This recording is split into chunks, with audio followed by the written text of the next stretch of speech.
कायद्याच्या कचाट्यात या निवडणुका अडकून ठेवण्यात आल्या। सुप्रीम कोर्टने दिलेला हा निर्णय आहे आणि आम्ही तयार आहोत। किंबहुना आम्ही वारंवार मागणी करत होतो की स्थानिक स्वराज्य मतदारसंघाच्या निवडणुका घेणं गरजेचं आहे। महापालिका, जिल्हा परिषदा, नगरपालिका इथे जर लोकप्रतिनिधींचं सरकार नसेल तर लोकांनी कामं कोणाकडे घेऊन जायची, विकास कसा होणार? आज मुंबईची अवस्था पहा,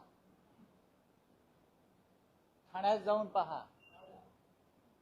की महापालिका अस्तित्वात नसल्यामुळे या शहरांना कशी दुर्गती प्राप्त झाली आहे। पण हा निकाल आलेला आहे, या निकालाचं आम्ही स्वागत करतो। 4 महिन्यात निवडणुका घ्यायच्या आहेत आणि आमचा युद्ध सराव आधी झालेला आहे। सर 4 महिन्यांनी पावसाळा असेल, पावसाळ्यामध्ये किती कठीण असेल निवडणुका घेणं? नक्कीच पावसाळ्यात निवडणुका घेणं सोपं नाही। पावसाळ्यात निवडणुका घेणं जरी सोपं नसलं तरी आता सुप्रीम कोर्टाचा आदेश असल्यामुळे आम्हाला सगळ्यांना त्या परिस्थितीला सामोरं जावं लागेल।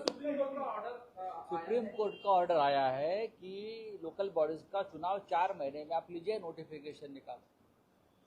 जब हम बार बार ये बोल रहे थे कि लोकल बॉडीज का चुनाव होना जरूरी है, लोकल बॉडीज में ही लोगों का ज़्यादा संपर्क और काम रहता है, शहरों का काम होता है, गांव का काम होता है।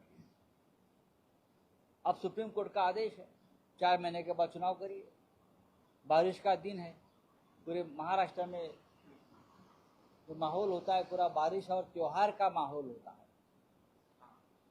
त्योहार का भी माहौल होता है।